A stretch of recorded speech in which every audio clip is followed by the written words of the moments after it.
The sun burned mercilessly over Clifton, Arizona, as Zara Galloway stood trembling in the dusty street, her few possessions scattered around her feet and tears streaming down her dirt-smudged face.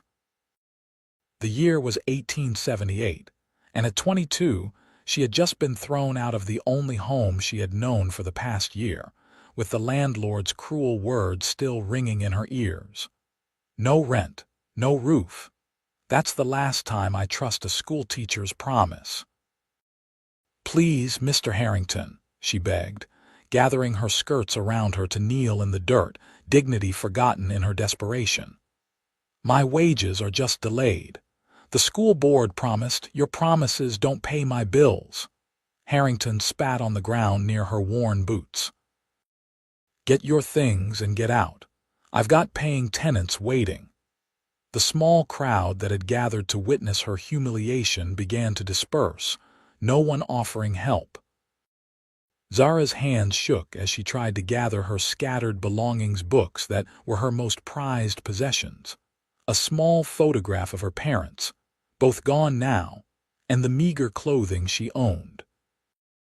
The school had closed unexpectedly when the town council redirected funds toward expanding the mining operations, leaving her without the wages she'd been counting on. "Need a hand with those, madam." The voice was deep and gentle, coming from above her.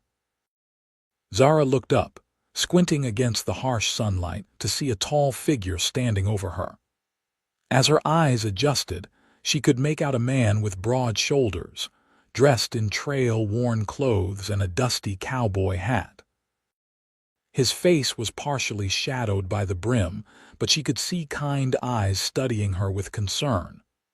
"I'm fine," she said automatically, though she was anything but. Pride was all she had left. The man knelt down beside her, gathering some of her books that had fallen open in the dirt. "Looks to me like you might be having a rough day." He handed her a leather-bound copy of Pride and Prejudice, carefully brushing the dust from its cover. "You could say that," Zara replied, unable to keep the bitterness from her voice. She took the book from him, their fingers brushing briefly. His were calloused but gentle. "Name's Samuel Irwin," he said, continuing to help gather her scattered possessions. "Most folks call me Sam." "Zara Galloway," she responded, watching cautiously as he picked up her mother's hand mirror and wrapped it carefully in a handkerchief before returning it to her. "Schoolteacher, right? I heard about what happened with the school." His voice carried no judgment, just a simple acknowledgement of facts. "Where will you go now?" The question hit her like a physical blow. Where indeed? She had no family, no friends close enough to impose upon, and now no job and no home. She swallowed hard against the lump forming in her throat. I don't know." Sam stood, dusting off his hands on his worn jeans. He looked down at her for a long moment as if weighing something in his mind. Then decisively he extended his hand. "Come with me," he said simply. Zara stared at the outstretched hand, suspicious. In her experience, men didn't offer help without expecting something in return. "Why would you help me? You don't even know me." "I know enough," he replied. "I know you're in trouble and need a hand. I've got a small ranch about 10 miles outside of town. My sister lives there too. You can stay until you figure things out." He kept his hand extended, patient. "Your sister," Zara repeated, relief washing over her at the mention of another woman. Sam nodded. "Rebecca. She's been complaining about needing help with the house and the accounts. She'd welcome the company, and you'd have a roof over your head. Seems like a fair arrangement to me." Zara looked around the dusty street. A few townsfolk still watched from a distance, including Mr. Harrington, who stood in the doorway of his boarding house with his arms crossed and a satisfied smirk on his face. She had nowhere to go, no prospects, and night would fall soon enough. Taking a deep breath, she placed her hand in Sam's. His grip was firm but gentle as he helped her to her feet. "Thank you," she said quietly, brushing dust from her skirts. "Don't thank me yet," he said with a small smile. "It's a long ride, and Rebecca can be pricklier than a cactus when she's in a mood. Let me help you with your things." Sam gathered most of her belongings into a sack he produced from his saddlebag, then led her to where his horse was hitched outside the general store. The chestnut mare eyed Zara warily as Sam secured her belongings. "This is Penny," he said, patting the horse's neck. "She's sturdy enough to carry us both to the ranch." He glanced at Zara's worn boots and simple dress. "Have you ridden before?" "A little," she admitted. "Not recently." Sam nodded, then helped her mount before swinging up behind her. The closeness of his body made Zara tense, but there was nothing improper in how he held himself, maintaining as much distance as the saddle would allow while still ensuring she was secure. "Hold on," he instructed, and they set off down the main street of Clifton, past the saloon and the mining company office, toward the open landscape beyond. As they rode away from town, Zara caught a glimpse of her reflection in a storefront window, a woman with nowhere to go, sitting in front of a stranger who had offered his hand when no one else would. She didn't know what awaited her at Sam Irwin's ranch, but it had to be better than what she was leaving behind. The sun was beginning its descent toward the western horizon as they made their way across the rugged landscape. The air was hot and dry, but the movement of the horse created a slight breeze that offered minimal relief. Zara's back was rigid with tension, trying to maintain proper distance from the man behind her. "You can relax a bit," Sam said after they'd been riding in silence for some time. "Penny knows the way home. I won't let you fall." "I'm fine," Zara replied automatically, though her muscles were already aching from the unaccustomed posture. "Suit yourself," he said, and she could hear a smile in his voice. "But it's a long ride yet." Gradually, as the miles passed, Zara found herself relaxing slightly. Sam kept a respectful distance, and his presence behind her became less threatening, more reassuring. He occasionally pointed out landmarks or shared brief stories about the land they passed through. "See that rock formation?" he asked, gesturing to a series of red stones jutting up from the earth. "Apache legend says it's the petrified remains of a giant who tried to steal the sun." "Is that true?" Zara asked, momentarily forgetting her predicament in her curiosity. "About the giant?" "No," Sam chuckled, the sound rumbling against her back. "But about the Apache believing it, yes. I learned a lot from them growing up. My pa traded with them before the troubles got worse." "You grew up here?" Zara asked, realizing she knew nothing about this man who had come to her aid. "Born and raised," Sam confirmed. "My parents came out from Tennessee in '51 looking to start fresh. Pa tried mining first, then cattle. The ranch isn't much, but it's been home my whole life." "And your sister? Has she always lived with you?" There was a slight pause before Sam answered. "Rebecca came back after her husband died in the war. She was back east with him, but after, well, she didn't have anywhere else to go." The parallels to her own situation weren't lost on Zara. "That's kind of you to take her in." "She's family," Sam said simply, as if that explained everything. Perhaps for him, it did. The landscape gradually changed as they rode, the flat desert giving way to rolling hills dotted with scrub brush and the occasional twisted juniper. In the distance, Zara could make out the silhouette of mountains against the darkening sky. "Almost there," Sam said as they crested a small hill.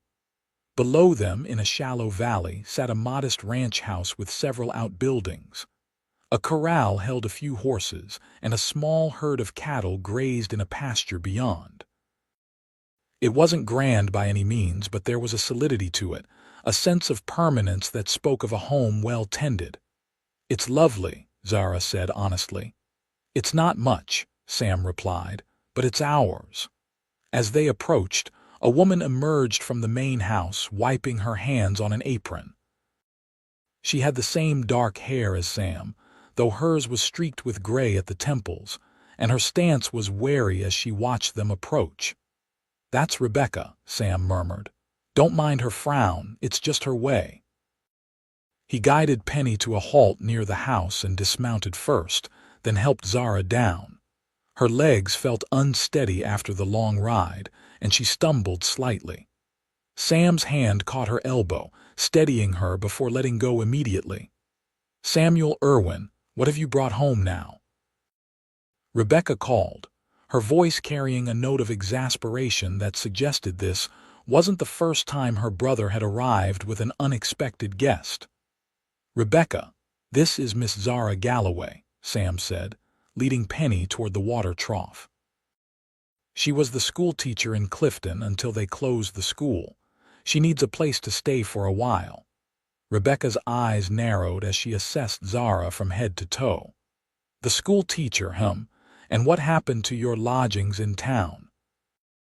Zara straightened her spine, determined to meet the woman's gaze directly despite her exhaustion and the humiliation of her circumstances. "I was unable to pay the rent after the school board withheld my wages. Mr. Harrington evicted me this afternoon." Something in Rebecca's expression softened slightly. "Harrington's always been a miserly old goat." She glanced at her brother, who was now unsaddling Penny.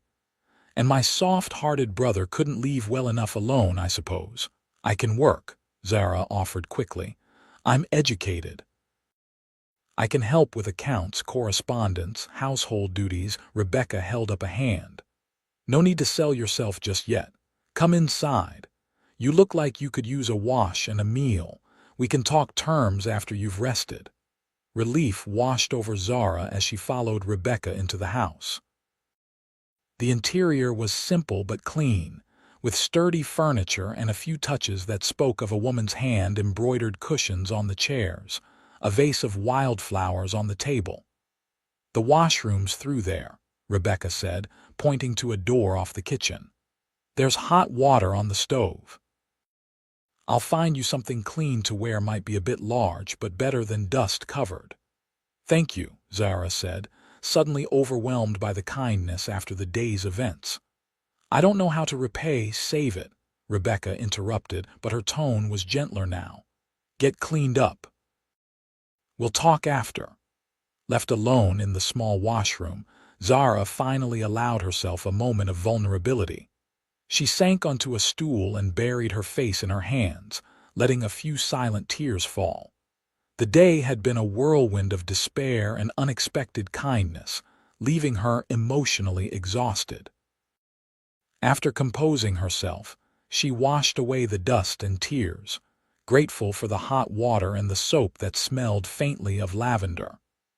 The dress Rebecca provided was indeed too large, but clean and comfortable.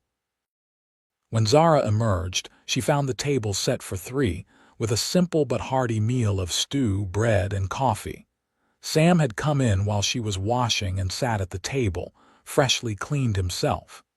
He stood when she entered, an old-fashioned courtesy that seemed natural to him. "Feel better?" he asked. "Much, thank you," Zara replied, taking the seat Rebecca indicated. The meal passed with surprisingly comfortable conversation. Rebecca, though initially standoffish, proved to be well-read and articulate. She asked Zara about her education, her teaching experiences, and what books she enjoyed. Sam spoke less but listened attentively, occasionally adding a comment or asking a question. As they finished their coffee, Rebecca finally addressed the practical matters. "We've got a small room off the back porch. It's not much, but it's private. You're welcome to stay there while you decide what comes next." "I appreciate that more than I can say," Zara replied. "And I meant what I said about working. I don't expect charity." "Good, because you won't get it," Rebecca said bluntly, though her eyes had a hint of warmth now. "There's plenty of work to be done around here. Sam handles the cattle and most of the outdoor work. I manage the house and the accounts, but my eyes aren't what they used to be." If you're as educated as you seem, your help would be welcome. Sam watched the exchange with a small smile. Told you she needed help with the accounts. Rebecca shot him a look. Don't get smug, Samuel. She turned back to Zara. We can offer room and board plus a small wage. Not much, but it should help you save something for whatever comes next. It was more than Zara had dared hope for. Thank you, both of you. I'll work hard, I promise. I don't doubt it, Rebecca said, rising from the table. Now let me show you where you'll be staying. As Rebecca led her to the small room, Zara glanced back to see Sam watching them go, his expression thoughtful. When their eyes met, he offered a small nod, as if confirming he stood by his decision to bring her here. The room was indeed small, just enough space for a narrow bed, a chest for her belongings, and a small table with a lamp, but it was clean and private, with a window that looked out toward the mountains. After Rebecca left her to settle in, Zara unpacked her few possessions, placing her books and her parents' photograph on the table. Exhaustion finally caught up with her as she sat on the edge of the bed. The events of the day seemed almost dreamlike now: the humiliation in the street, the cowboy's extended hand, the long ride to this place that might, for a time at least, be a sanctuary. Come with me, he had said, and she had taken a leap of faith. As she drifted toward sleep, Zara wondered what tomorrow would bring in this unexpected new chapter of her life. The first rays of dawn were just breaking over the eastern horizon when Zara woke to the sounds of movement in the main house. Having spent a year in town accommodations, she had almost forgotten the early rhythms of rural life. She dressed quickly in her own clothes, which Rebecca had kindly laundered overnight, and made her way to the kitchen. Rebecca was already there, stoking the stove and measuring coffee grounds. She glanced up as Zara entered, giving a nod of approval at her promptness. "Good morning," Zara said. "Can I help with breakfast?" "Eggs and bacon in the pantry," Rebecca replied. "Sam will be in from the barn soon, hungry as a bear." The two women worked in companionable silence, settling into an easy rhythm. Zara found herself grateful for the practical tasks that kept her mind from dwelling on the uncertainty of her situation. Sam entered just as they were setting the table, bringing with him the sense of fresh air, horses, and hay. He'd clearly been up for hours already, his face showing the healthy flush of physical labor. "Morning," he said, removing his hat and hanging it on a peg by the door. He washed his hands at the basin in the corner before taking his seat. "Sleep well, Miss Galloway." "Yes, thank you," Zara replied, noticing how the morning light caught the flecks of gold in his brown eyes. "And please call me Zara. After your kindness, formality seems unnecessary." A small smile touched his lips. "Zara, then." Breakfast was a heartier affair than Zara was accustomed to, with eggs, bacon, biscuits, and strong black coffee. The conversation flowed naturally, with Sam detailing the day's ranch work and Rebecca outlining the household tasks. "I thought perhaps Zara could help me with the accounts this morning," Rebecca said, pouring more coffee, "since that's one of her strengths." "Fine by me," Sam agreed. "I'll be mending the north fence with Joe today. Probably won't be back till supper." "Joe?" Zara inquired. "Joe Martinez," Rebecca explained. "He helps around the ranch, lives in a cabin over the ridge with his wife, Maria. They're good people." After breakfast, Sam headed out while Zara helped Rebecca clear the table. Once the kitchen was tidy, Rebecca led Zara to a small room off the main living area that served as an office. A desk stood by the window, covered with ledgers and papers. "I've been falling behind," Rebecca admitted, gesturing to the chaos. "My eyes strain too easily these days, and Sam, bless him, is better with cattle than columns of numbers." Zara surveyed the desk with a teacher's practiced eye for organization. "May I?" At Rebecca's nod, Zara began sorting the papers, quickly identifying invoices, receipts, and correspondence. Rebecca watched with growing approval as Zara established a systematic approach to the chaos. "You're good at this," she observed after a while. "I enjoy order," Zara replied, already immersed in the task. "And numbers tell a story if you know how to read them." They worked through the morning, with Zara organizing and Rebecca explaining the ranch operations, the cattle they raised, the horses they bred, the occasional trade with neighboring ranches and the town. By midday, Zara had a clearer understanding of the Irwins' modest but stable business. "The ranch is doing well," she noted, reviewing the ledgers. "You're careful with your money." "We have to be," Rebecca said, a shadow crossing her face. "Times get lean out here sometimes. Whether rustlers, market prices, any of it can turn against you in a heartbeat." Something in her tone suggested personal experience with such hardships. "How long have you been back here?" Zara asked carefully. Rebecca's gaze turned toward the window, looking out at the land. 8 years now. After Thomas died at Gettysburg, I stayed with his family in Pennsylvania for a while, but they had their own grief, their own burdens. I missed the open sky, the mountains." She paused, then added softly, "I missed home." "I understand homesickness," Zara said. "After my parents died, fever took them both 3 years ago. I had to leave the farm I grew up on in Missouri. Nothing felt like home after that." Rebecca studied her with new eyes, perhaps recognizing a kindred spirit in loss. "And what brought you to Arizona Territory?" "A teaching position," Zara replied. "I'd trained as a teacher before my parents fell ill, and when I saw the advertisement for Clifton, well, it seemed like a chance to start fresh." Was all Rebecca said, but her expression had softened further. They broke for a simple lunch of cold chicken and bread, which they ate at the kitchen table. Afterward, Rebecca showed Zara around the rest of the house and the immediate surroundings, the vegetable garden she tended, the chicken coop, the root cellar, and the wash house. "It's not grand," Rebecca said as they completed their circuit, "but it's honest and it's ours." "It's lovely," Zara replied sincerely. After the uncertainty of yesterday, the solid practicality of the ranch was deeply appealing.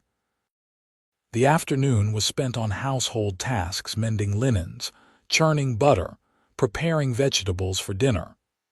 Rebecca proved to be a patient teacher, and Zara a quick study. By the time they heard Sam's horse approaching late in the afternoon, they had settled into a comfortable rhythm of work and conversation. "You're a good hand," Rebecca said as they put the final touches on a hearty stew. "I think this arrangement might work out just fine." Coming from the initially reserved woman, it felt like high praise. Zara smiled, feeling a small spark of hope for the first time since losing her teaching position. Sam entered, looking tired but satisfied with the day's work. His eyes found Zara immediately, a question in them. "How was your first day?" "Educational," she replied with a smile. "Your sister's been showing me the workings of the ranch." "And," he prompted, washing up at the basin. "And I believe I'll earn my keep," Zara said confidently. Something like approval flickered in his eyes. "Never doubted it."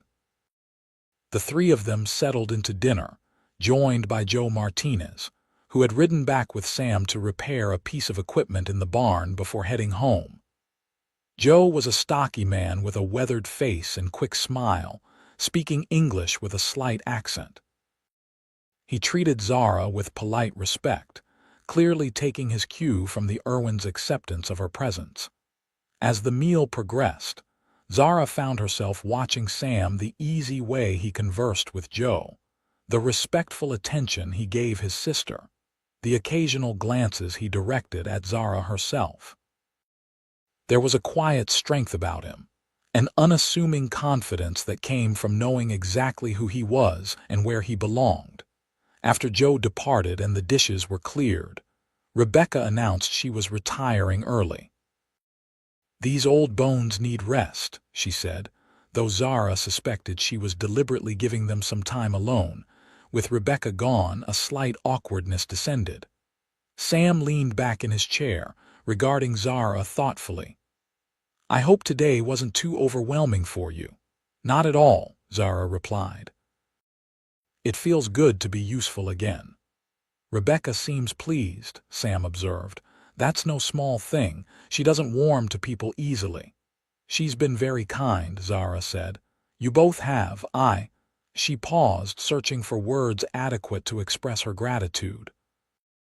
"You don't need to thank me again," Sam said gently. "I'm just glad it's working out." A comfortable silence fell between them. Sam's gaze drifted to the window, where the last light of day was fading into dusk. "Before Rebecca came back, I used to sit out on the porch most evenings. Watch the stars come out." He glanced at Zara. "Would you care to join me?" The invitation was simple, yet Zara felt a small flutter in her chest. "I'd like that." The night air was cool after the heat of the day, carrying the sense of sage and distant rain. They sat in rocking chairs on the porch, watching as the first stars appeared in the deepening blue of the sky. "It's beautiful," Zara murmured, gazing up at the vast expanse above them. "In town, with the lamps and buildings, you don't see them quite like this." "That's one reason I could never live in town," Sam replied. "Too closed in. Out here you can breathe." They rocked gently, the creaking of the chairs a soothing counterpoint to the night sounds: crickets, a distant coyote, the occasional snort from the horses in the corral.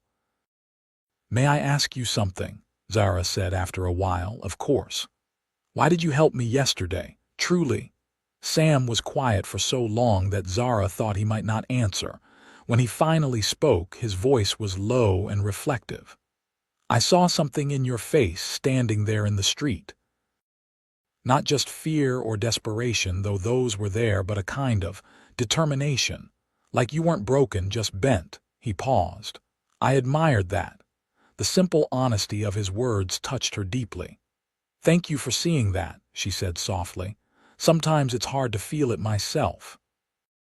"Strength isn't always about feeling strong," Sam replied. "Sometimes it's just about not giving up." They fell silent again, but it was a comfortable silence, filled with the shared understanding of two people who had each faced their own hardships.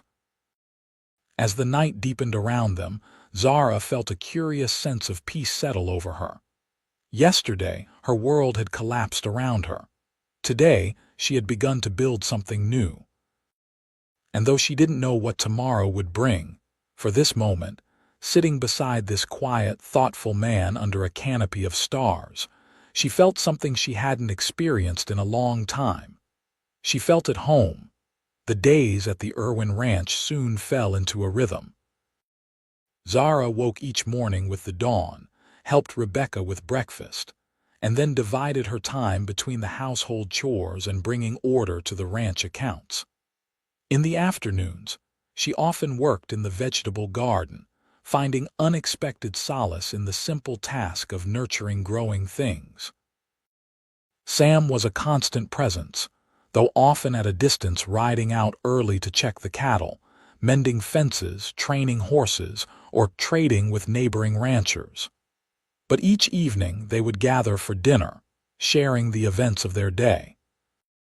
And afterward, when Rebecca retired, Sam and Zara would sit on the porch, watching the stars and talking. Those evening conversations became the anchors of Zara's days. Sam spoke of his childhood on the ranch, his parents who had passed away several years before, and his time scouting for the army during the conflicts with the Apache. Zara shared stories of her life in Missouri, her brief teaching career, and her dreams of someday opening a school of her own. "You really love teaching, don't you?" Sam asked one evening about 2 weeks after her arrival. "I do," Zara admitted, rocking gently. There's something wonderful about watching a child grasp a new idea that moment when confusion clears and understanding dawns. It's magical. Sam was quiet for a moment, then said, "There are children at the neighboring ranches and a few families of workers like the Martinses. Not enough for a proper school, maybe, but enough to teach," Zara finished, her heart quickening at the idea. "Worth thinking about," Sam suggested with a small smile. The seed planted that night took root in Zara's mind. She began to imagine how she might create a small school, perhaps just a few days a week, for the scattered children of the area. The idea gave her a sense of purpose beyond her immediate circumstances. As May turned to June, the days grew hotter, the landscape more parched. The ranch work intensified as they prepared for the long, dry summer ahead. Zara found herself taking on more responsibilities, learning new skills: how to churn butter, preserve vegetables, even how to shoot a rifle with Sam as her patient instructor. "You've got a good eye," he said approvingly after she hit the target 3 times in a row. "Important skill out here." "I never thought I'd learn to handle a gun," Zara admitted, carefully setting the rifle down as he had taught her. "Lots of things we never expect to learn," Sam replied, his eyes holding hers for a moment longer than usual. "Life has a way of surprising us." Those moments of connection were becoming more frequent. A lingering glance. A hand offered to help her down from the wagon, sitting a little closer on the porch each evening. Zara found herself increasingly aware of Sam's presence, the timbre of his voice, the way sunlight played on his features when he smiled. Rebecca noticed too. One afternoon, as they worked together in the kitchen, she said casually, "My brother seems to enjoy your company." Zara felt her cheeks warm. "We have good conversations," Rebecca hummed noncommittally. "Samuel's always been thoughtful. Even as a boy, he'd sit and consider something from all angles before acting." She paused in her kneading of bread dough. "It made him a good son, a good brother. Would make him a good husband too, for the right woman." The implication hung in the air between them. Zara focused intently on the vegetables she was chopping. "He's been very kind to me." "Kindness is the least of what Samuel has to offer," Rebecca said, then changed the subject, leaving Zara to ponder her words. The following Sunday, a rare day of rest on the ranch, Sam asked if Zara would like to ride with him to see more of the property. Rebecca, citing a headache, declined to join them, though the knowing look she gave Zara suggested her ailment might be conveniently timed. They set out mid-morning, Zara now comfortable enough on horseback to ride Daisy, a gentle mare Sam had been training. The day was clear, the sky a brilliant blue that seemed to stretch forever.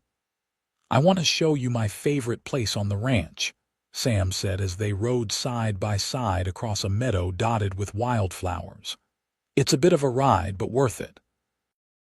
They climbed gradually through rolling hills, the landscape changing subtly around them: more juniper trees, occasional pines, the air growing slightly cooler as they ascended. After about an hour, Sam led them to a small plateau overlooking a valley. A clear stream ran through it, bordered by cottonwoods whose leaves shimmered silver green in the breeze. "It's beautiful," Zara breathed, taking in the panoramic view of the ranch lands below and mountains beyond. "My father brought me here when I was 10, Sam said, dismounting and helping Zara down. "Told me that someday all this would be my responsibility. I didn't understand what he meant, then thought he was just talking about the cattle and the house." He gazed out over the land. "Now I know he meant something bigger. The land itself, the water, the animals, all of it connected, all of it needing care and respect." They spread a blanket in the shade of a juniper tree, and Sam unpacked the lunch. Rebecca had prepared: cold chicken, bread, cheese, and apple pie. They ate with the healthy appetite that comes from riding in the open air, talking easily about the ranch, the weather, the books Zara had been reading in her spare time. After they finished, Sam leaned back against the trunk of the juniper, his hat tipped forward slightly to shade his eyes. "So, tell me something I don't know about Zara Galloway."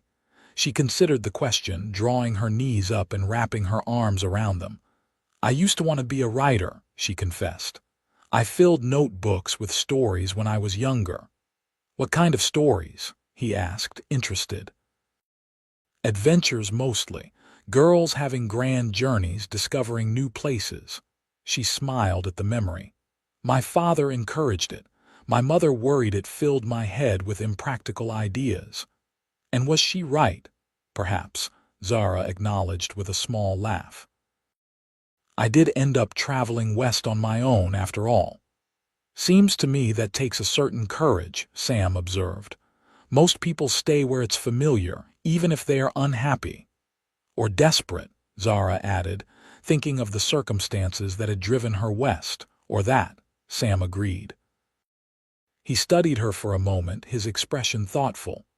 "What about now? Do you still write stories?" "No," she said softly, "not for a long time." "Why not?" The question was gentle but direct, and Zara found herself answering honestly.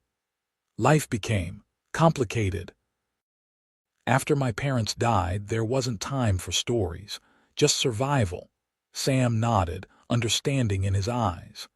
"Sometimes we set pieces of ourselves aside to get through hard times. Doesn't mean they're gone forever." The simple wisdom of his observation struck a chord in Zara. "Perhaps you're right." They fell into companionable silence, listening to the breeze rustling through the leaves and the distant call of birds. The afternoon light softened, casting a golden glow over the landscape. "We should head back soon," Sam said eventually, though he made no move to rise. "Yes," Zara agreed, equally reluctant to end the peaceful interlude. Sam turned to look at her, his expression suddenly more serious. "I'm glad you came here, Zara. To the ranch, I mean." "So am I," she replied, holding his gaze. Something shifted between them in that moment, a recognition, perhaps, of feelings growing beyond friendship. Sam's eyes dropped briefly to her lips, then back to her eyes, a question in them. Zara felt her heart quicken, but before either could act on the unspoken impulse, a distant roll of thunder broke the spell. Sam glanced up at the sky, where clouds were beginning to gather on the western horizon. "Summer storm coming. We'd better get back." They packed up quickly and mounted their horses, riding at a faster pace than before. The wind picked up as they descended, carrying the scent of rain. By the time the ranch house came into view, dark clouds had overtaken the sky, and the first heavy drops began to fall. They made a dash for the barn, leading the horses inside just as the downpour began in earnest. The sound of rain hammering on the wooden roof filled the space as they unsaddled the horses and rubbed them down. "Perfect timing," Sam said with a grin, water dripping from his hat. "Another 10 minutes and we'd have been soaked through." Zara laughed, brushing droplets from her skirt. "It was worth it. Thank you for taking me there." Sam finished with his horse and came to help her with Daisy's saddle. They worked together in the dim light of the barn, their hands occasionally brushing, each contact sending a small thrill through Zara. When the horses were settled, they stood facing each other in the narrow aisle between the stalls. "We should make a run for the house," Sam said, but he didn't move. "Yes," Zara agreed, equally stationary, in the close confines of the barn, with the rain creating a curtain of privacy around them. The tension that had been building over weeks seemed to crystallize. Sam reached out slowly, giving her every chance to step back, and tucked a strand of hair behind her ear. "Zara," he said, her name almost a question. Instead of answering with words, Zara found herself leaning forward, closing the small distance between them. Their lips met tentatively at first, then with growing certainty. Sam's hand came up to cup her cheek, gentle as always, while Zara's fingers curled into the front of his shirt. When they finally drew apart, Sam's eyes searched hers, a mixture of wonder and concern in them. "I didn't plan that," he said softly. "Neither did I," Zara admitted, her heart racing. "But I'm not sorry." A slow smile spread across his face. "Neither am I." The rain continued to pour outside, but neither was in any hurry to leave the sanctuary they had found in each other's arms. For this moment, at least, the complications of the world beyond the barn could wait. The summer storm marked a turning point. Though nothing was said explicitly, the kiss in the barn changed the dynamics between Sam and Zara, adding a new layer to their evening conversations. Their shared glances across the dinner table, their occasional touches as they passed each other in the doorway. Rebecca observed the shift with quiet approval, though she maintained a discreet silence on the matter. Instead, she began finding reasons to leave them alone together, errands in town that required her presence, headaches that sent her to bed early, mending that needed to be done in another room. One evening in early July, as Sam and Zara sat on the porch watching the sunset paint the sky in shades of orange and pink, he reached over and took her hand. "I've been thinking," he said, his thumb tracing circles on her palm. "A dangerous pastime," Zara teased gently. He smiled. "Maybe so." He was quiet for a moment, then continued, "You mentioned wanting to teach again. I talked to some of the neighboring ranchers. The Petersons, the Johnsons, and the Martinses all have children old enough for schooling. They seemed interested in the idea of lessons, maybe 2 or 3 days a week." Zara straightened in her chair, excitement coursing through her. "Truly," Sam nodded. "We could fix up the old storage building by the creek. It's not being used for much, and with some work it could make a decent schoolroom." "Sam, that's—" Zara was momentarily lost for words. "That's incredibly thoughtful. You're a teacher," he said simply. "You should teach." The matter-of-fact way he supported her dreams without question or condition touched Zara deeply. She leaned over and kissed him softly. "Thank you." His eyes, warm in the fading light, held hers. "There's something else I've been thinking about," he said, his voice taking on a more serious tone. "What's that?" Zara asked, suddenly aware of a tension in him. Sam took a deep breath. "I know it hasn't been long, just a couple of months since you came here. And I understand if you think it's too soon, or if your plans don't include." He paused, seemingly gathering his thoughts. "What I'm trying to say, not very well, is that I care for you, Zara, more than I expected to. More than I thought possible after knowing someone such a short time." Zara's heart began to race as she realized where his words might be leading. "I care for you too, Sam." Encouraged, he continued, "I don't want to presume anything. You came here because you needed a place to stay, not because you were looking for this." He gestured between them. "But I find myself hoping that you might consider making your stay here permanent, not as our helper, but as—" He swallowed visibly. "As my wife."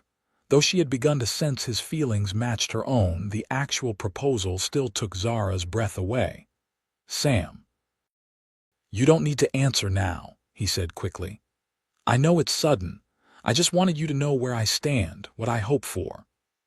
Zara looked at him, this good, honest man who had offered his hand when she had nowhere to go, who had opened his home and now his heart to her. In the past months, she had come to admire his quiet strength, his unassuming kindness, his deep connection to the land he tended. She had also, almost without realizing it, fallen in love with him. "I don't need time," she said softly. "I know my heart, Sam. Yes, I'll marry you." The joy that spread across his face was like sunrise breaking over the mountains. He leaned forward, cupping her face in his hands as if she were something infinitely precious, and kissed her with a tenderness that made her eyes sting with happy tears. When they finally parted, breathless and smiling, Sam reached into his pocket and pulled out a small object. "I've been carrying this around for a week, waiting for the courage to ask." He opened his palm to reveal a simple gold band with a small pearl set in the center. "It was my mother's. I'd be honored if you'd wear it." "It's beautiful," Zara whispered as he slipped it onto her finger. The ring was slightly loose, but that could be adjusted. What mattered was what it represented: a promise, a future, a home. As darkness settled fully around them, they remained on the porch, planning their life together: the small wedding they would have at the ranch, the schoolroom they would build, the future they would forge side by side. It was a future neither could have imagined that day in Clifton when she stood in the street with nowhere to go, and he had offered his hand. "Come with me," he had said then, a simple invitation that had changed everything. Now, sitting beside him with his ring on her finger and his love warming her heart, Zara knew she had found not just shelter, but belonging. The news of their engagement was met with Rebecca's wholehearted approval. "It's about time Samuel found someone worthy of him," she declared, embracing Zara with uncharacteristic emotion. "And I couldn't have chosen better myself." Plans for a September wedding began to take shape, with Rebecca throwing herself into the preparations with surprising enthusiasm. Letters were sent to neighboring ranches, announcing both the upcoming nuptials and Zara's plans to begin teaching their children. July melted into August, bringing with it the most intense heat of the summer. Work on the ranch continued: cattle to tend, horses to train, gardens to harvest, but now there was also the conversion of the old storage building into a schoolroom. Sam and Joe Martinez worked on it in the evenings, replacing broken windows, building simple desks and benches, while Zara gathered what teaching materials she could find. One sweltering afternoon, as Zara was helping Rebecca preserve peaches from their small orchard, the older woman broached a subject they had not yet discussed. "Have you and Samuel talked about children?" she asked, carefully placing sliced peaches into a jar. Zara felt her cheeks warm, though it had nothing to do with the heat of the kitchen. "Briefly," she admitted. "We both want them when the time comes." Rebecca nodded approvingly. "This place needs children, has for a long time." She glanced at Zara, her expression softening. "You'll be a good mother. You have patience and kindness." "Thank you," Zara said, touched by the assessment. "I hope so. My mother used to say that the true measure of a ranch isn't the size of its herd or the strength of its fences, but the laughter of its children." Rebecca sealed another jar with practiced movements. "This land has been too quiet since our parents passed." The image of children running across the ranch, playing in the creek, learning in the schoolroom she was creating, it filled Zara with a profound sense of rightness. This was what she wanted, what she had perhaps been seeking without knowing it. Not just a place to belong, but a place to nurture, to build, to love. As August progressed, the days fell into a pattern of work interspersed with wedding preparations and the occasional stolen moment with Sam.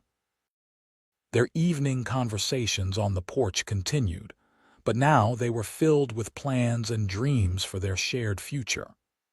Sometimes they would ride out together to the plateau he had shown her, their special place that offered perspective and privacy. It was during one such ride, about 3 weeks before their wedding date, that they encountered unexpected visitors. They were returning to the ranch when they spotted dust rising from the main road. Riders approaching, moving fast.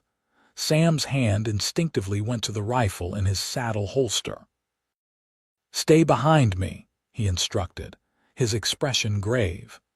They watched from the cover of a small grove of trees as the riders came into view: 4 men, hard-looking, pushing their horses at a pace that spoke of urgency rather than leisure. "Trouble." Zara asked quietly, recognizing the tension in Sam's posture. Maybe, he replied, eyes narrowed. Don't recognize them, but they're heading straight for the ranch.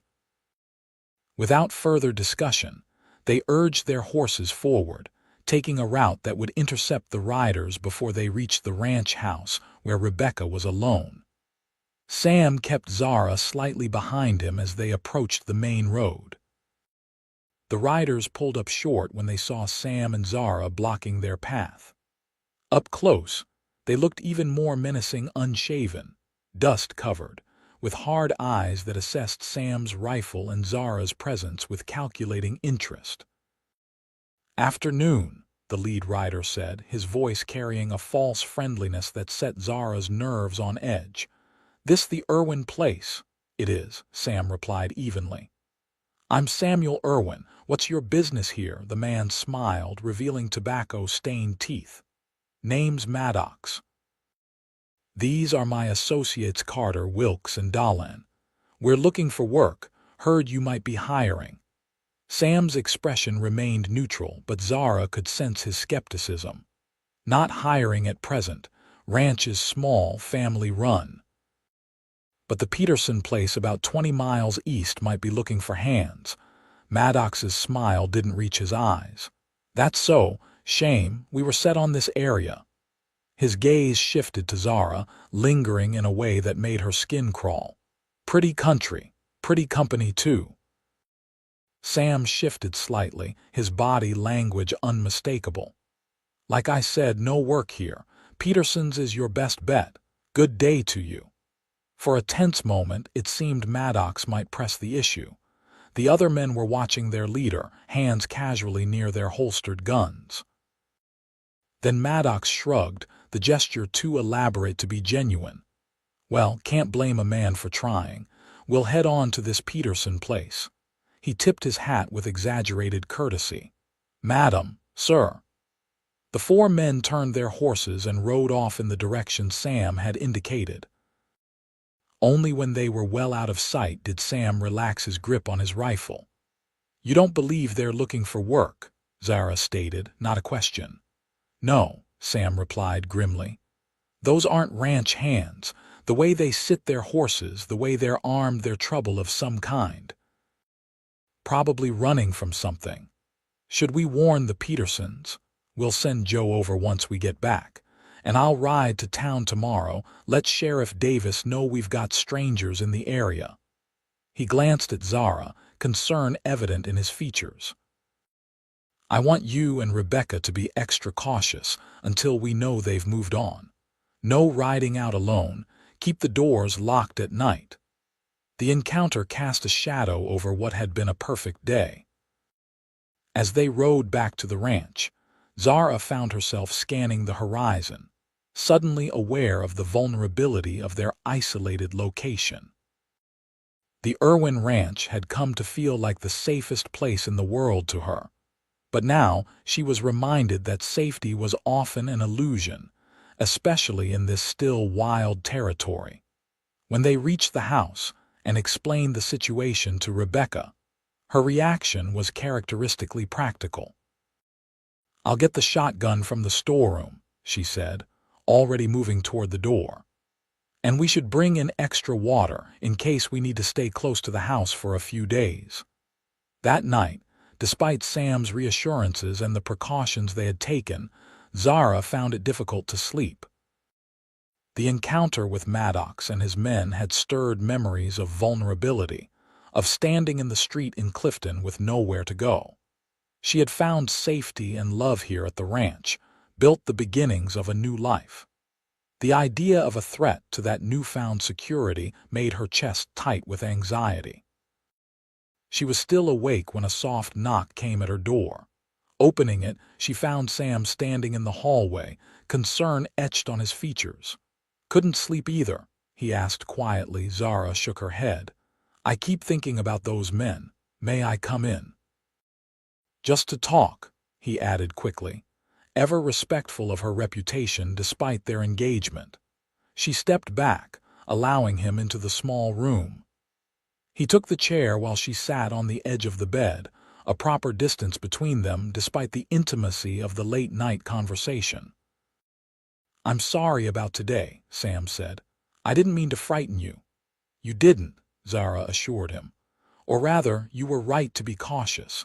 I've learned enough about this territory to know that danger is real." Sam nodded, his expression solemn in the lamplight. "I've always tried to make this ranch a safe place. For Rebecca, for the workers, for the animals in our care." He looked directly at Zara, his gaze intense. "For you, especially for you, I know," she said softly. "And you have. One encounter with strangers doesn't change that." "Still," he persisted, "I'll ride to town first thing tomorrow. Talk to the sheriff, maybe gather some information about who these men might be." Zara studied him, reading the tension in his shoulders, the determination in his jaw. This protective instinct was part of who he was, a man who took responsibility seriously, who considered the welfare of others his personal charge. It was one of the qualities that had drawn her to him, yet she sensed there was something deeper troubling him tonight. "What is it, Sam?" "There's something you're not saying." He was quiet for a long moment, his gaze dropping to his hands. "When I saw the way that man looked at you today, I've never wanted to hurt someone so badly." He looked up, his expression pained. "That's not who I want to be. Not the kind of husband I want to be for you." Zara moved from the bed to kneel beside his chair, taking his hands in hers. "You're a protector, Sam. That's not something to be ashamed of. There's a line between protecting and—" he struggled for the word. "Possessing. I never want to cross it. You're not something to be owned or controlled. You're my partner, my equal." The depth of his consideration, even in his fear, moved Zara profoundly. She reached up to touch his cheek, feeling the stubble beneath her fingertips. "And that, Samuel Irwin, is exactly why I love you, why I trust you. Why I can't wait to be your wife." The tension in his face eased slightly as he turned his head to press a kiss to her palm. "3 more weeks," he murmured. "3 more weeks," she confirmed with a small smile. "Now go get some rest. Morning comes early on a ranch, as someone keeps reminding me." He chuckled, rising from the chair. At the doorway he paused, looking back at her with an expression that made her heart skip. "Good night, Zara. Lock the door behind me." "I will," she promised. "Be safe tomorrow." After he left, Zara did as he asked, turning the key in the lock. Despite the lingering concern about the strangers, she felt calmer now. Whatever challenges came, they would face them together. That certainty allowed her to finally find sleep, dreaming not of danger but of the life they were building, stone by stone, day by day. True to his word, Sam rode out at first light the next morning, heading for Clifton to speak with the sheriff. Rebecca and Zara maintained vigilance at the ranch, going about their daily tasks with rifles nearby. Joe Martinez came by midday, reporting that he had warned the Petersons and other neighboring ranches about the suspicious riders. "No one has seen them," Joe said as they stood in the yard. "Perhaps they have moved on." "Let's hope so," Rebecca replied, though she didn't sound convinced. The day passed without incident, and by late afternoon they saw Sam returning, accompanied by another rider, Sheriff Davis, a stocky man with a salt and pepper beard, and the weathered face of someone who had seen his share of troubles. Over coffee at the kitchen table, the sheriff shared what he knew. "Those men match the description of a group that robbed a bank in Tucson 2 weeks ago, killed a teller. There's wanted posters out for them." "Are they still in the area?" Rebecca asked, her expression grave. "Hard to say," Davis replied. "They were seen near Safford 3 days ago, heading this way. But if they're smart, they'll keep moving, try to cross into New Mexico territory. Or they might look for a place to lie low until the pursuit cools," Sam suggested.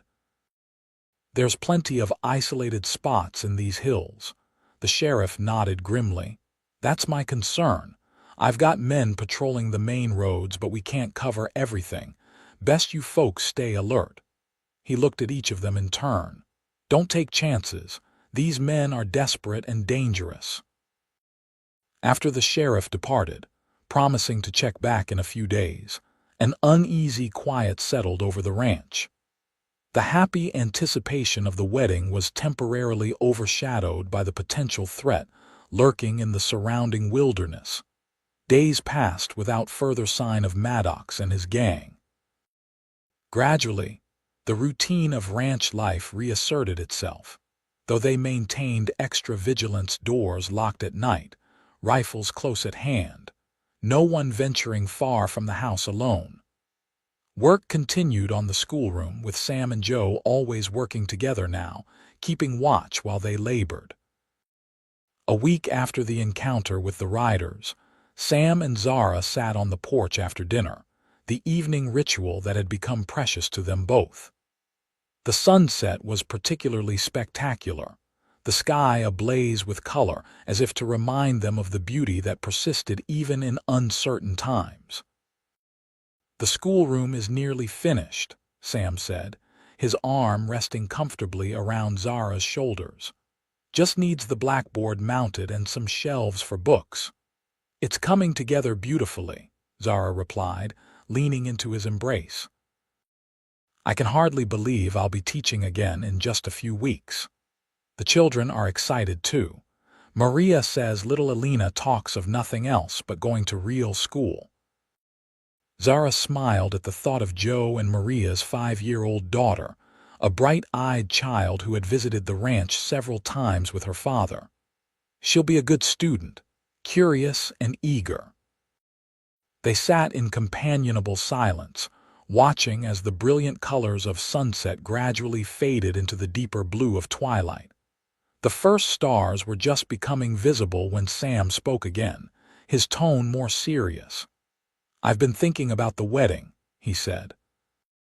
"Given the situation with Maddox and his gang still out there somewhere, maybe we should postpone, just until we're sure it's safe." Zara turned to look at him, surprised.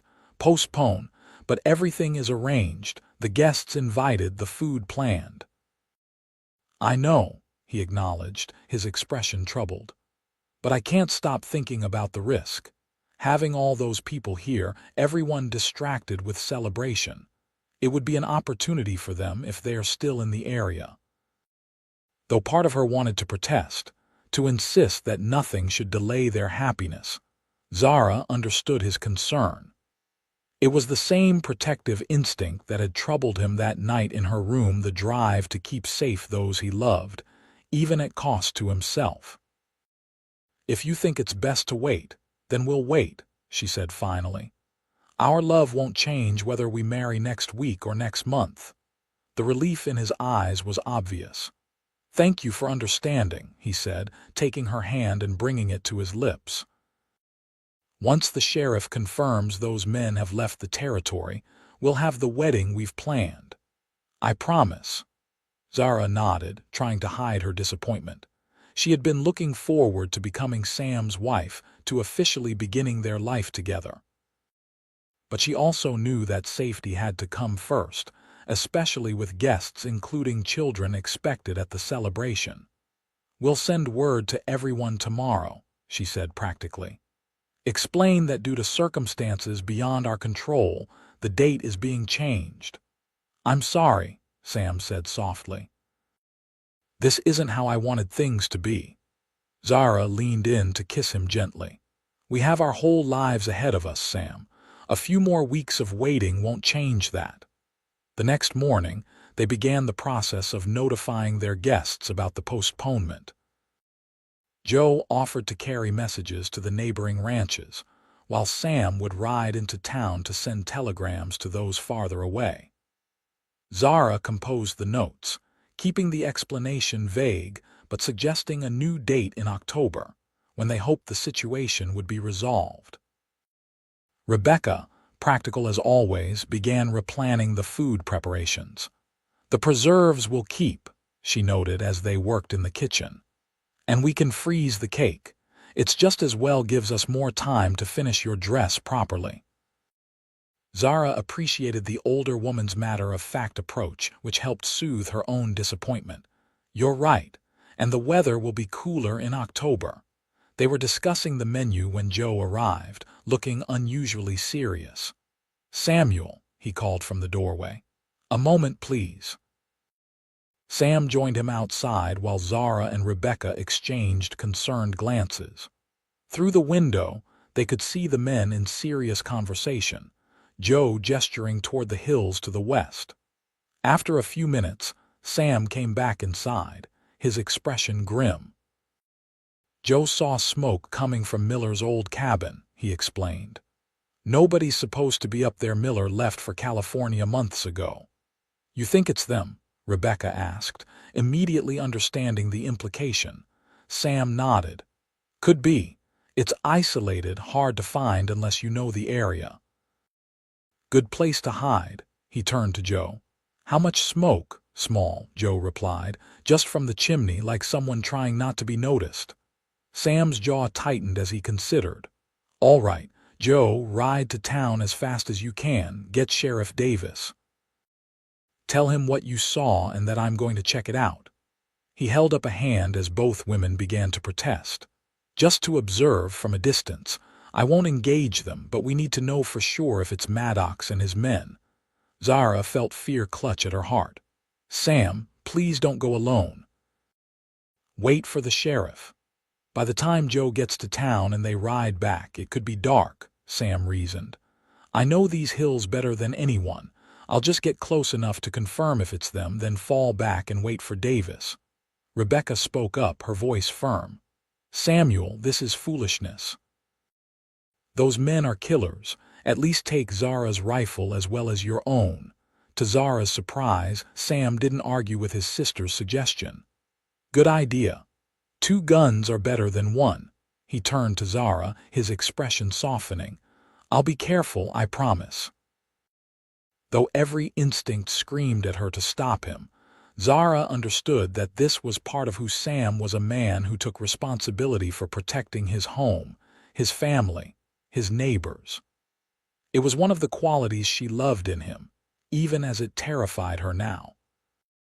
"Promise me you won't take unnecessary risks," she said, holding his gaze intently. "Just observe, then retreat. Let the sheriff handle the rest." "I promise," Sam replied, sealing the vow with a quick, fierce kiss. While Joe saddled his horse for the ride to town, Sam prepared for his scouting mission. He dressed in darker clothes that would blend better with the landscape and collected both rifles, checking each carefully before loading them. Zara watched him, trying to keep her fear from showing on her face. Just before he left, Sam took her aside, his expression solemn. "If I'm not back by nightfall, take Rebecca and go to the Martinez place. Stay there until the sheriff comes." "You'll be back," Zara insisted, unwilling to consider the alternative. Sam smiled, touching her cheek gently. "Of course I will. We have a wedding to plan, remember." With that, he mounted his horse and rode out, heading toward the western hills where Miller's abandoned cabin lay hidden in a small canyon. Zara watched until he disappeared from sight, then turned to find Rebecca watching her with understanding in her eyes. "He's smart and he knows the land," the older woman said, coming to stand beside her. "He'll be careful." "I know," Zara replied, though the knot of fear in her stomach remained. "I just wish he didn't have to go at all." "That's what it means to love a man like my brother," Rebecca said softly. "He'll always do what he believes is right, even when it's hard, even when it's dangerous." She squeezed Zara's arm gently. "It's why he's worth loving." The hours that followed were among the longest of Zara's life. She and Rebecca tried to maintain their normal routine, but their attention constantly strayed to the western horizon. Joe had left for town, riding fast. If all went well, he would reach Sheriff Davis by mid-afternoon, and they might return by early evening. As the sun began its descent toward the western mountains, Zara's anxiety increased. Sam should have had plenty of time to reach Miller's cabin, observe from a distance, and return. The fact that he hadn't could mean many things, most of them troubling. He might be waiting, keeping watch until the sheriff arrives, Rebecca suggested as they stood on the porch, scanning the landscape. Or he might have gone further back into the hills to ensure he wasn't seen. Yes, Zara agreed, clinging to these rational explanations. That makes sense. But as the shadows lengthened and the sky began to take on the deep orange hues of sunset, a terrible certainty grew in Zara's heart. Something had gone wrong. Sam was in danger or worse. "I'm going after him," she declared suddenly, turning toward the barn. Rebecca grabbed her arm. "Zara, no, Samuel would want you safe here." "And I want him safe too," Zara replied, gently but firmly removing the older woman's hand. "I can't just wait here, Rebecca, I can't." Something in her voice, the determination, the fear, the love, seemed to reach Rebecca. After a moment of internal struggle, she nodded. "At least let me come with you." "No," Zara said firmly. "Someone needs to stay here to guide the sheriff when he arrives, show him where Miller's cabin is." She clasped Rebecca's hands. "Please, I need to know you're here safe." Rebecca studied her for a long moment, then nodded reluctantly. "Take the shotgun," she said. "And Daisy, she's sure-footed in those hills." She paused, then added softly, "Bring him home, Zara." With Rebecca's help, Zara quickly prepared for the journey. She changed into a split riding skirt that would allow her to ride astride, tucked the shotgun into a saddle holster, and took a moment to study the rough map Rebecca drew of the route to Miller's cabin. "Stay on the deer trail once you reach the first ridge," Rebecca instructed. "It will lead you to the canyon. The cabin is tucked against the north wall, partially hidden by juniper trees." "And if I find him?" Zara asked, voicing the question that had been haunting her. "If he's able, bring him home. If not—" Rebecca paused, her expression grave. "If not, come back for help. Don't try to be a hero." She squeezed Zara's hand. "One reckless Irwin in the family is enough." With those parting words and a quick embrace, Zara mounted Daisy and set off toward the western hills, her heart pounding with fear and determination. The sun was now touching the mountain tops, casting long shadows across the landscape. She would have perhaps an hour of decent light, then dusk, then darkness. As she rode, Zara prayed as she had never prayed before, for Sam's safety, for guidance, for the courage to face whatever lay ahead. The gentle schoolteacher who had once stood trembling in the street of Clifton was gone. In her place rode a woman determined to protect what she loved, whatever the cost. The landscape grew more rugged as Zara followed the route Rebecca had described. Daisy, true to her training, picked her way carefully along the narrow trail that wound up into the hills. The sun had now disappeared behind the mountains, though its light still colored the sky in shades of pink and gold. As she reached the first ridge, Zara paused to get her bearings. Below, she could see the ranch house in the distance, a small oasis of civilization in the vast wilderness. Ahead, the trail continued into increasingly dense vegetation: juniper, scrub oak, and occasional pine. She urged Daisy forward, moving more cautiously now. If Maddox and his men were indeed at Miller's cabin, she needed to approach with extreme care.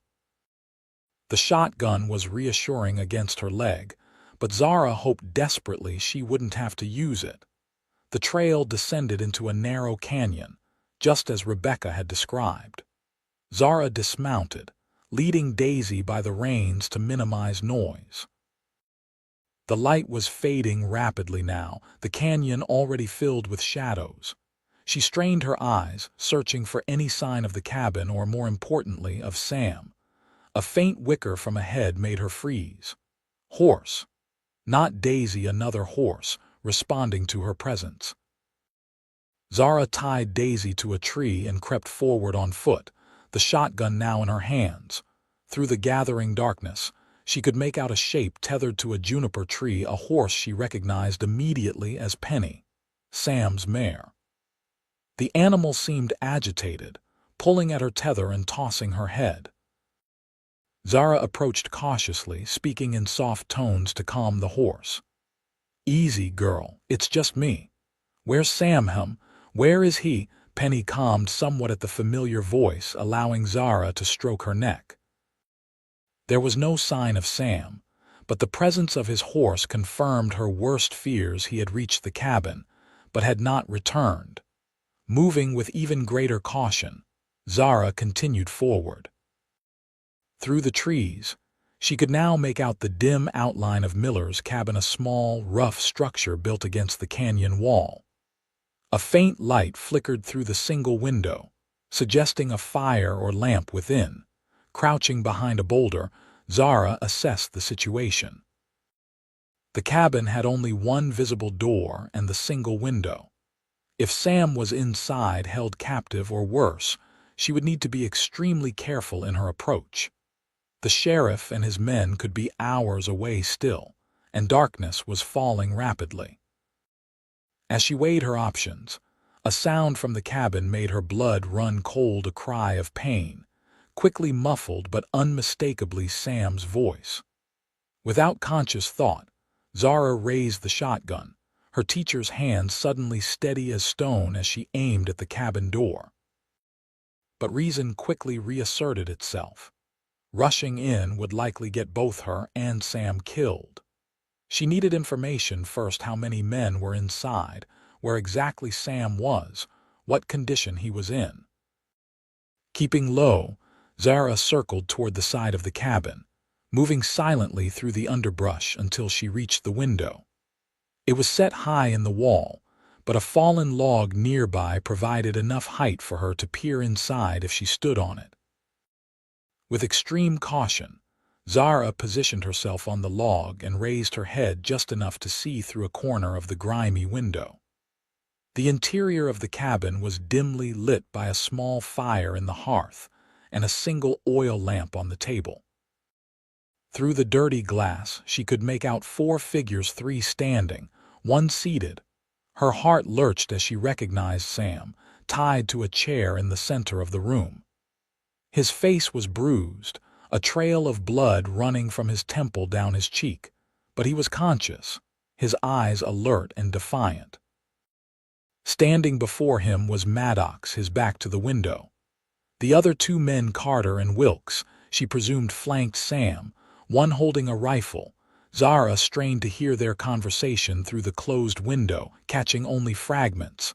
"Last time, Irwin," Maddox was saying. "Where's the patrol?" "I told you," Sam's voice, though strained, was steady. "I don't know what the sheriff's plans are." A sharp blow from Maddox made Sam's head snap back, and Zara had to bite her lip to keep from crying out. Her hands tightened on the shotgun as rage flooded through her. "You expect me to believe you rode up here alone with no backup?" Maddox demanded. "You must think I'm stupid." "Wouldn't dream of it," Sam replied, the sarcasm in his voice earning him another blow. Zara slipped down from her perch, mind racing. There were 3 armed men inside, and Sam was bound and injured. The odds were impossible, yet she couldn't simply wait for help that might come too late. She needed a plan, something to even the odds or create enough confusion for Sam to get free. As she crouched in the shadows, considering her options, an idea began to form. It was desperate and dangerous, but it might just work. Moving quickly but quietly, she returned to where Daisy and Penny were tethered. From Sam's saddlebag, she retrieved his spare ammunition and a small tin of matches. Then she untied both horses, leading them a short distance away before removing their bridles. With gentle slaps to their rumps, she sent them galloping off down the canyon, creating a thunderous noise in the quiet evening. As she had hoped, the commotion brought an immediate response from within the cabin. The door flew open, and one of the men, Carter, she thought, stepped out, rifle raised. "What the hell was that?" he called back over his shoulder. Horses, came Maddox's reply. Check it out. Could be the law. Carter moved away from the cabin, following the sound of retreating hoofbeats, while Zara circled back toward the rear of the structure. There, as she had hoped, she found a small stack of firewood and, more importantly, a pile of dry brush and pine needles that had accumulated against the log wall. Working quickly, Zara arranged the most flammable materials into a loose pile against the back of the cabin, away from the door but where the smoke would quickly fill the interior. Using one of the matches, she set it alight, then retreated to a position with a clear view of the front door, shotgun ready. The fire caught quickly, the dry wood and brush sending up a plume of smoke that began to seep into the cabin through the chinks in the log walls. It wouldn't burn the cabin down immediately, the logs were too solid for that, but it would create smoke and confusion, forcing the men to exit through the front door. Inside, she heard the first shouts of alarm. Fire! The back wall's burning! Put it out, Maddox's voice. Too much smoke, can't breathe. Another voice, presumably Wilkes. The door burst open and Wilkes stumbled out, coughing and waving his hands in front of his face.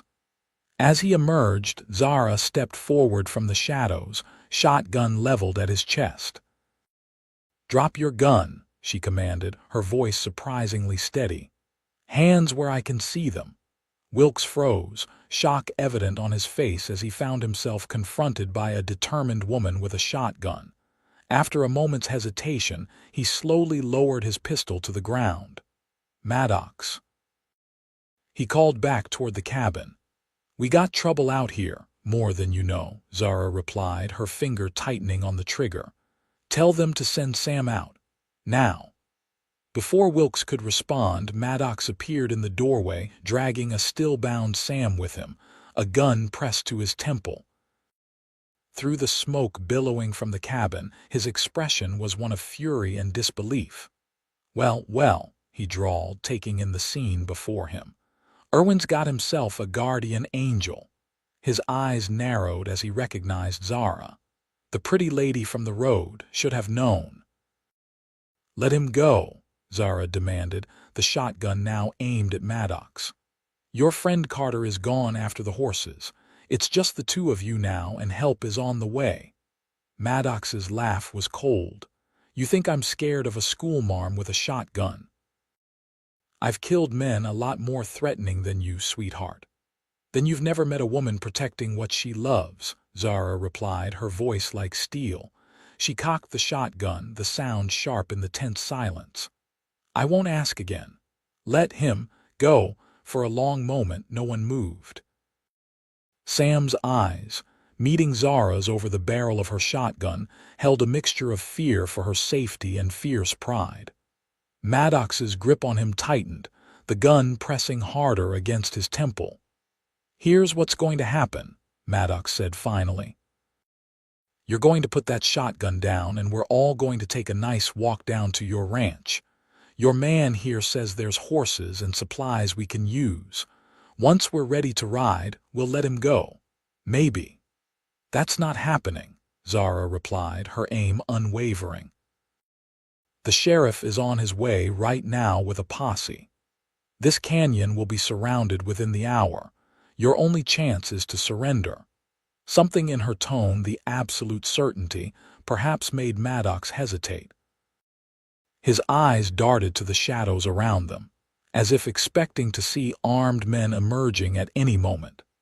Taking advantage of that moment of distraction, Sam suddenly drove his elbow backward into Maddox's stomach with all the strength he could muster. The outlaw doubled over, his grip loosening just enough for Sam to twist away from the gun at his temple. Zara, now, Sam shouted as he threw himself to the ground.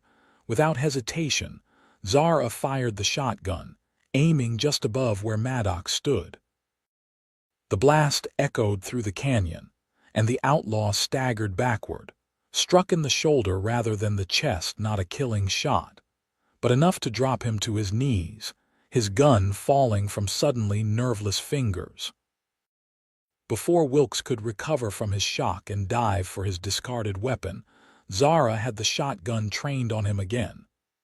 "Don't," she warned, and something in her eyes must have convinced him, for he raised his hands in surrender. Moving quickly, Zara approached Sam, keeping the shotgun aimed at the wounded Maddox. Using a knife from her boot, a practical addition Rebecca had insisted upon, she cut the ropes binding Sam to the chair. "Are you all right?" she asked urgently, helping him to his feet. "I am now," he replied, grimacing in pain but standing on his own.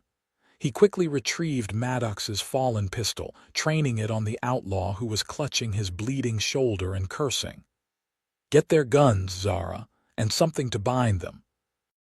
Working together, they disarmed both men and bound them securely with rope from the cabin. The fire Zara had set was still smoldering, but the immediate danger had passed. Sam extinguished it with water from a barrel while Zara kept watch over their prisoners. "Carter will be back soon," Sam said as they secured the outlaws to a tree outside the cabin. "And we don't know where Dahlin is. We need to get you back to the ranch," Zara insisted, noting the blood still seeping from the wound on his temple and the way he favored his right side. "You're hurt." Sam shook his head. "Can't risk it. Not with Carter and Dahlin still out there. We need to hold position here until the sheriff arrives." He looked at her with a mixture of concern and admiration. "Though I still can't believe you came after me. What were you thinking?" "That I wasn't going to lose you," Zara replied simply. "Not when we've just found each other." The raw honesty in her voice seemed to strike Sam deeply. He reached out to touch her face, his eyes filled with emotion. "You could have been killed, so could you?" she countered.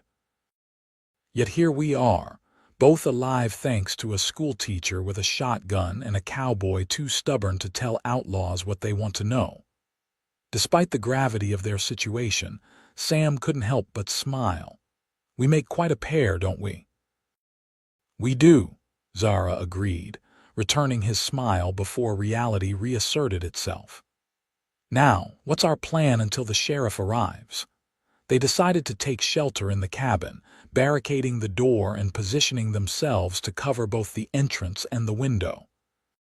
Sam's injuries, though painful, weren't life-threatening. A cut on his temple, bruised ribs, and various lesser hurts from the beating he had received. As they waited, keeping watch over their prisoners and the surrounding darkness, Sam recounted what had happened. He had observed the cabin from a distance, confirming Maddox and his gang were inside. But as he was retreating to meet the sheriff, he had literally bumped into Dahlin returning from hunting. The outlaw had gotten the drop on him, disarming him before he could react. "They wanted to know about the sheriff's patrols, where they were focusing their search," Sam explained. "I played dumb, but Maddox was getting impatient. Another hour and—" He didn't need to finish the thought. "Well, he won't be hurting anyone else tonight," Zara said, glancing out the window at the secured outlaws. Time passed slowly as they maintained their vigil. Sam insisted Zara rest while he kept watch, but she refused to leave his side. Instead, they sat together against the wall, the shotgun across her lap, his arm around her shoulders, drawing comfort and strength from each other's presence. "When we first met," Sam said quietly after a long silence, "that day in Clifton when you were standing in the street, I never imagined we'd end up here." "Fighting outlaws together?" Zara asked with a small smile. "Finding someone I couldn't bear to lose," he replied, his voice low and serious. "Someone brave enough to ride into danger for me." Zara turned to face him, mindful of his injuries. "I love you, Samuel Irwin. For the rest of my days, I will always come for you. Always." In response, he kissed her gently but with a depth of feeling that made words unnecessary. They were still embracing when the sound of approaching horses broke the stillness of the night. Sam was on his feet instantly, gun ready, while Zara took position at the window. After a tense moment, they heard a welcome voice calling from the darkness. "Irwin, Miss Galloway, it's Sheriff Davis." Relief flooded through them as they opened the door to find the sheriff and 6 deputies, along with Joe Martinez, riding into the small clearing. In the chaos of explanations and the securing of prisoners, including Carter, whom the posse had intercepted trying to return to the cabin, one fact became clear. Dahlin was still unaccounted for. "We'll find him," Sheriff Davis assured them as his men prepared to transport Maddox, Wilkes, and Carter back to Clifton. "He won't get far, not with 3 of his gang captured and the whole territory alerted." He turned to Zara, eyeing the shotgun she still held with newfound respect. "Madam, that was some quick thinking with the fire. Not many would have had the courage to face these men down." "I did what was necessary," Zara replied simply. "That she did," Sam agreed, his pride evident as he recounted Zara's actions to the assembled men. By the time the full story had been told, the night was well advanced. The sheriff insisted on escorting them back to the ranch, concerned about the still missing Dahlin and Sam's injuries. "Rebecca will be beside herself with worry," Zara realized as they prepared to leave. "Joe rode ahead to let her know you're both safe," Sheriff Davis assured her. "Now let's get you home." The journey back to the ranch was slow, accommodating Sam's condition. One of the deputies had rounded up Penny and Daisy, who had only gone a short distance down the canyon before stopping to graze. By the time they reached the ranch house, dawn was breaking over the eastern horizon. Rebecca met them at the door, her stoic demeanor cracking as she embraced her brother, then Zara, with uncharacteristic emotion. "Thank God you're both safe," she murmured, tears shining in her eyes. The next few hours were a blur of activity, Sam's wounds being cleaned and bandaged, statements given to the sheriff, a hasty meal prepared for everyone. When the lawmen finally departed, promising to post a deputy nearby until Dahlin was captured, exhaustion overcame them all. "You need rest," Rebecca told her brother firmly. "Both of you do. Everything else can wait." For once, Sam didn't argue. The events of the night had taken their toll, and he allowed himself to be led to his room. Before retiring, however, he sought out Zara, finding her in the kitchen where she was putting away the last of the breakfast dishes. "I never properly thanked you," he said, taking her hands in his, "for saving my life." Zara shook her head. "You would have done the same for me." "You did do the same that day in Clifton. You offered your hand when I had nowhere to go." She smiled up at him. "We take care of each other, that's what love is." Sam's expression grew serious. "I've been thinking about the wedding. I don't want to wait until October." "But what about Dahlin?" Zara asked. "He's still out there." "He'll be caught soon enough," Sam replied confidently. "And even if he isn't, I won't let him or anyone put our lives on hold any longer." He brought her hands to his lips, kissing them gently. "Will you marry me next week, Zara Galloway?" As we originally planned, the answer required no thought at all. "Yes," she said simply. "Next week, tomorrow, whenever you wish. I'm ready to be your wife, Samuel Irwin." The joy that lit his face was all the confirmation Zara needed that they were making the right decision. Whatever dangers still lurked, whatever challenges the future held, they would face them together, the schoolteacher and the cowboy who had offered his hand when she needed it most. The following days passed in a whirlwind of wedding preparations, now accelerated to meet their original date. Word came from Sheriff Davis that there was still no sign of Dahlin, but sightings suggested he had fled north, away from Clifton and the Irwin Ranch. Though they maintained vigilance, life gradually returned to its normal rhythms. Sam recovered quickly from his injuries, his natural vitality reasserting itself as the wedding day approached. Zara divided her time between preparations for the ceremony and putting the finishing touches on the schoolroom, which would welcome its first students the week after the wedding. The night before the ceremony, after Rebecca had retired, Sam and Zara took their customary places on the porch. The evening was mild, with a gentle breeze carrying the scent of sage and the distant mountains silhouetted against a sky ablaze with stars. "This time tomorrow, you'll be Mrs. Irwin," Sam said, his voice soft with wonder.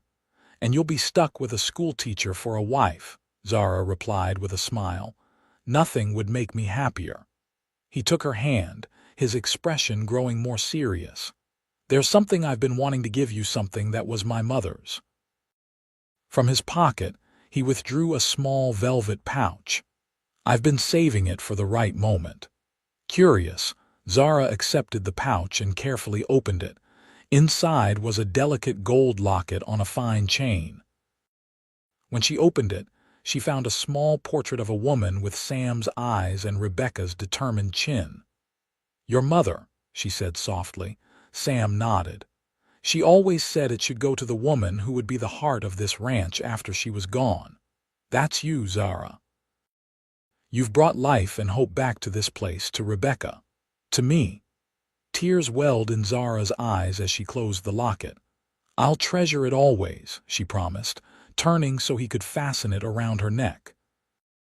The weight of it against her skin felt right, a tangible connection to the family she was joining, to the home she had found. The wedding day dawned clear and bright, as if nature itself approved of their union.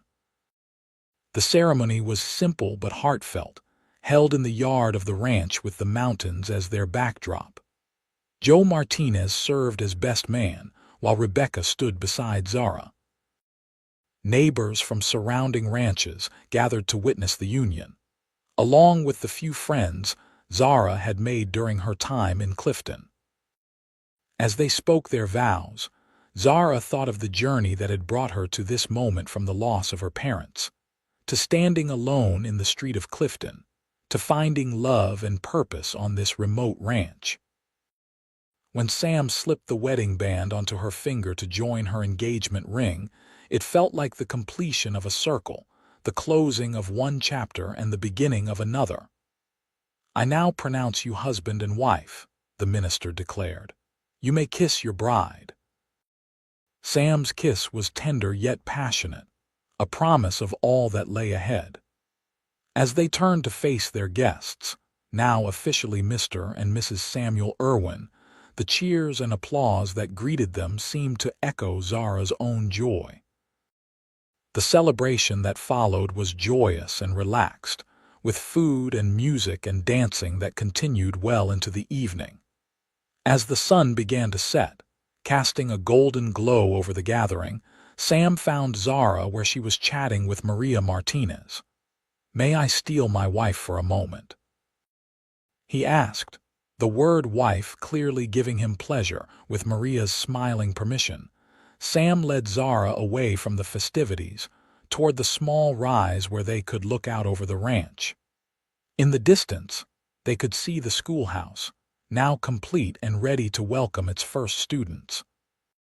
"Happy?" Sam asked, slipping his arm around her waist. "Completely," Zara replied, leaning into his embrace. "It's more than I ever dared hope for after being thrown out onto the street," Sam finished when she hesitated. "Yes," she acknowledged. "That day I thought I had lost everything. I never imagined I was actually finding my way home." Sam turned to face her, taking both her hands in his. "That's what this ranch is now, your home, our home." He paused, his expression hopeful. "Maybe someday the home of our children." The thought of children, their children, running across these fields, learning in the schoolroom she had created, growing up with the mountains as their playground, filled Zara with a profound sense of rightness. "I would like that very much," she said softly. As the first stars appeared in the darkening sky, they sealed this new dream with a kiss, standing together on the land that would nurture their future. Whatever challenges lay ahead, whatever joys and sorrows the years might bring, they would face them as they had faced everything since that fateful day in Clifton together, hand in hand, finding strength in each other and in the love that had transformed both their lives. Epilogue Spring, 1885. The sound of children's laughter floated through the open windows of the schoolhouse as Zara finished writing the day's assignment on the blackboard. 7 years had passed since that fateful day in Clifton, and the small school she had established on the Irwin ranch had flourished, growing from 5 students to 15, with children coming from as far as 10 miles away for lessons 3 days a week. Mrs. Irwin, I've finished my sums, announced Elena Martinez, now a poised 12-year-old and one of Zara's most promising students. Let me see, Zara replied, setting down her chalk and moving to the girl's desk.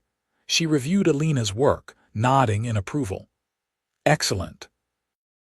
You have a real gift for numbers, Elena. The girl beamed at the praise, then glanced toward the window. Is it time yet? Zara smiled, understanding the source of her students' distraction. Almost. You can all pack up your things now. A cheer went up from the assembled children as they hurriedly put away their books and slates. Today was special, the culmination of a project they had been working on for weeks. Outside, in the meadow beside the schoolhouse, tables had been set up for the spring celebration, an event that had become a tradition under Zara's guidance. As the children filed out, Zara took a moment to survey the schoolroom with pride. What had once been a neglected storage building was now a bright, welcoming space, with rows of desks, shelves of books, educational charts on the walls, and even a small piano in the corner, acquired last year after a successful fundraising effort. Ready, Mrs. Irwin? Asked young Thomas Peterson, hovering by the door. Go on ahead, Zara told him with a smile. I'll be right there. After the last child had departed, Zara gathered her own belongings and paused to straighten a row of books.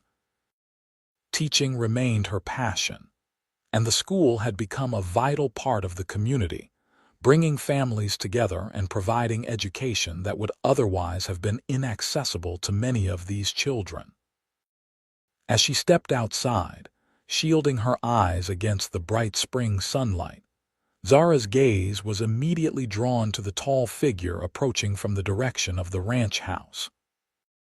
Sam, now 34 but still as handsome as the day they met, carried their 2-year-old son, James, on his shoulders. Beside him walked their daughter, Sarah, a serious 5-year-old with her mother's thoughtful eyes and her father's determined chin. Mama, Sarah called, breaking into a run when she spotted Zara. Is it time for the celebration? Zara knelt to embrace her daughter, breathing in the scent of sunshine and soap that always clung to the child. Almost. Are you ready to recite your poem? Sarah nodded solemnly. I practiced with Aunt Rebecca all morning. She says I've got it perfect. I'm sure you do, Zara assured her, rising as Sam approached with James. School out already? Sam asked, leaning down to kiss her briefly. Or did they all escape when you weren't looking? Very funny, Zara replied, reaching up to take their squirming son. It's the spring celebration, remember? Half day. As if I could forget, Sam chuckled. Rebecca's been baking for 3 days straight. Indeed, the tables in the meadow were already laden with food, Rebecca's contribution to the celebration, along with help from Maria Martinez and other ranch wives. The event had grown each year, becoming a beloved community gathering that brought together families from across the region. Da! James demanded, reaching back for his father once he'd received a kiss from his mother. The young master has been helping me with the horses all morning, Sam explained as he reclaimed their son. Haven't you, James? The boy nodded enthusiastically, his dark curls bouncing. Though still a toddler, He already showed the same affinity for horses that his father possessed. "There's Rebecca," Zara said, spotting her sister-in-law directing the placement of a final platter of cookies. Though now in her 50s, Rebecca remained as capable and straightforward as ever, though the years had softened her somewhat, especially where her niece and nephew were concerned. As they walked toward the gathering, Zara took a moment to appreciate the life they had built. The Irwin Ranch had prospered over the years, expanding its operations and improving its stock. The schoolhouse had become a centerpiece of the community, and their family had grown, filled with love and purpose. The final member of Dahlon's gang had been captured within a month of their wedding, removing that shadow from their lives. There had been other challenges, of course droughts, harsh winters, the normal trials of ranch life, but they had faced them together, just as Sam had promised they would. "Penny for your thoughts," Sam said as they joined the gathering, nodding greetings to neighbors and friends. Zara smiled up at him, her heart full. "I was just thinking about how far we've come since that day in Clifton." Understanding lit his eyes. "Best decision I ever made, offering you my hand that day." "Best decision I ever made, taking it," she replied softly. The spring celebration proceeded with all the joy and community spirit that Zara had envisioned when she first proposed it. The children performed songs and recitations, including Sarah's flawlessly delivered poem about springtime. There were games and food and conversation that lasted well into the afternoon. As the celebration wound down and families began to disperse, Sam found Zara sitting on a blanket under a cottonwood tree, watching as Rebecca helped Sarah make a crown of wildflowers while James napped nearby. "Happy?" Sam asked, sitting beside her the same question he had asked on their wedding day and many times since. "Completely," Zara replied, leaning against his shoulder, "though I've been thinking." "Oh," Sam teased. "Should I be worried?" Zara laughed, then grew more serious. "I've had a letter from the Territorial Education Office. They're establishing a program to help communities build proper schoolhouses, with funding for supplies and even teacher salaries." Sam considered this information. "You're thinking of applying?" "I'm thinking it could help us expand what we've already started," Zara explained. "A larger school, maybe 5 days a week instead of 3, more books, better equipment." She paused, searching his face. "What do you think?" Instead of answering immediately, Sam looked out across the ranch at the thriving operation they had built together, the community they had helped nurture, the family they had created. Then he turned back to her, his expression warm with love and pride. "I think," he said slowly, "that you should write to them tomorrow. Tell them about what you've accomplished here already and what you hope to build." He took her hand, the one that wore his ring, and squeezed it gently. "Whatever you decide to do, I'll support you. Always have, always will." Zara's heart swelled with gratitude for this man who had not only offered his hand when she had nowhere to go, but had continued to offer his support, his respect, and his love through all the years since. "I love you, Samuel Irwin," she said simply. "And I love you, Zara Irwin," he replied, pulling her close for a kiss that still held all the promise of their first. As the sun began its descent toward the western mountains, casting long shadows across the land they both loved, Zara reflected on the journey that had brought them here. From despair to hope, from loneliness to love, from a chance encounter on a dusty street to a life rich with purpose and connection. "Come with me," he had said that day, extending his hand to a woman with nowhere to go. And she had come, finding not just shelter but a home, not just safety but love, not just a new beginning but a lifetime of possibilities. Together, they had built something beautiful on this land beneath the wide Arizona sky, a legacy of love that would endure long after they were gone. as enduring as the mountains that watched over them and as boundless as the horizon that had once represented Zara's uncertain future, now transformed into the backdrop of her greatest happiness.